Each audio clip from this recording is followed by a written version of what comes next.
Assalamualaikum warahmatullahi wabarakatuh.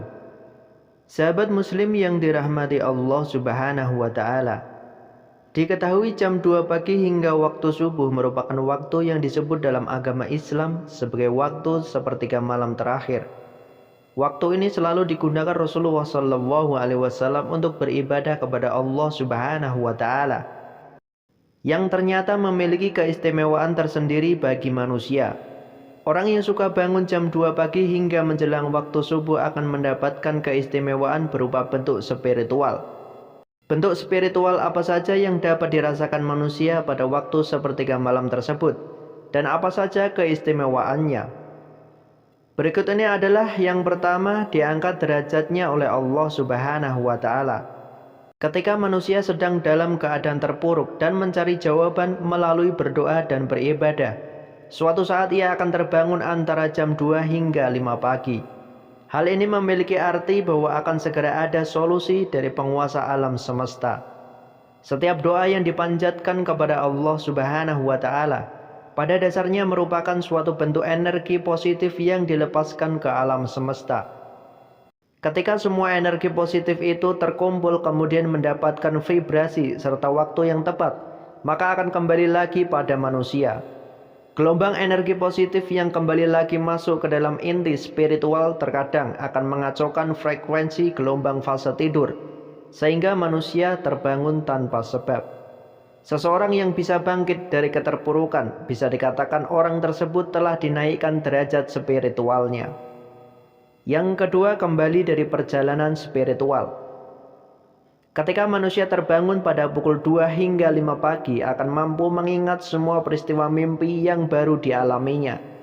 Mimpi merupakan perjalanan spiritual sering membawa maksud tersendiri ataupun petunjuk dari alam semesta. Pada waktu jam 2 hingga 5 pagi juga menjadi waktu di mana entitas spiritual yang terhubung dengan manusia mencoba menunjukkan eksistensinya. Entitas spiritual yang terhubung dengan manusia bisa merupakan makhluk halus atau korin dari leluhur. Mereka akan mencoba masuk ke alam bawah sadar melalui mimpi. Apabila prosesnya gagal, maka manusia akan mengalami tindihan atau sleep paralysis. Tujuan mereka masuk selain menunjukkan eksistensi adalah untuk media mereka berkomunikasi dengan manusia, seperti untuk memperingatkan, memberi petunjuk, dan lain-lain. Yang ketiga, doanya mudah terkabul. Mudahnya doa terkabul berlaku bagi mereka yang terbangun kemudian melanjutkan sholat tahajud dan berdoa atau ritual agama lainnya. Apabila manusia menjalin komunikasi atau berdoa kepada Allah subhanahu wa ta'ala pada jam 2 hingga 5 pagi, maka sinyal-sinyal doa akan dapat terpancar dengan lancar dan jernih tanpa banyak gangguan. Seseorang yang sering bertirakat pada sepertiga malam akan memiliki peluang yang besar untuk menemukan nur ilahi dalam batinnya.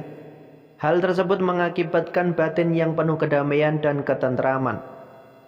Jika sudah sampai pada kondisi ini, tidak hanya doanya yang mudah dikabulkan, tapi kata-katanya juga sering menjadi kenyataan. Yang keempat, memiliki malaikat pelindung yang aktif.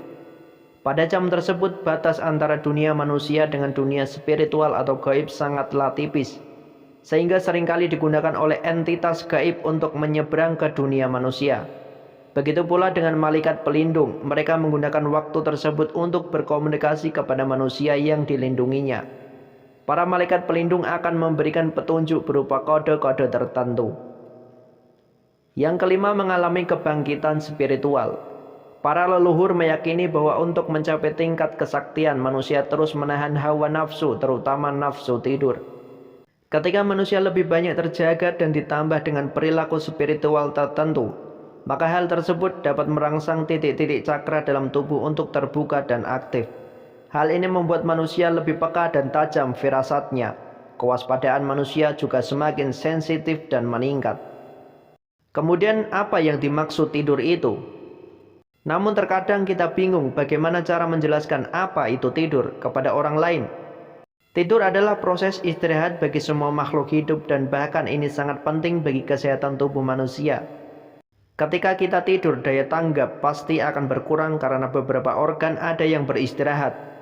Faktanya manusia hampir menghabiskan sepertiga hidupnya untuk tidur dan beristirahat. Tentu saja hal ini masuk akal mengingat setiap harinya kita butuh waktu tidur beberapa jam untuk kembali memulihkan stamina tubuh. Setelah pembahasan tersebut mengenai apa itu tidur secara general, kini kita bahas juga apa pengertian tidur menurut para ahli. Tidur adalah suatu keadaan bawah sadar di mana seseorang masih dapat dibangunkan dengan pemberian rangsang sensorik atau dengan rangsang lainnya. Tidur adalah kondisi hilangnya kesadaran secara periodik dan normal. Tidur merupakan proses fisiologis yang bersiklus bergantian dengan periode yang lebih lama dari keterjagaan. Tidur adalah suatu keadaan tidak sadar yang menyebabkan reaksi individu terhadap lingkungan sekitar menurun bahkan hilang. Nah, jika melihat semua pengertian tidur yang ada di atas, maka dapat disimpulkan bahwa tidur adalah kondisi tidak sadar yang membuat pelakunya tidak bisa berinteraksi dengan sekitarnya. Reaksi baru bisa dilakukan lagi jika pelakunya sudah terbangun. Dan itulah alasan kenapa Anda bangun jam 2 sampai 5 pagi waktu subuh. Wallahu a'lam bishawab. Semoga bermanfaat. Wassalamualaikum warahmatullahi wabarakatuh.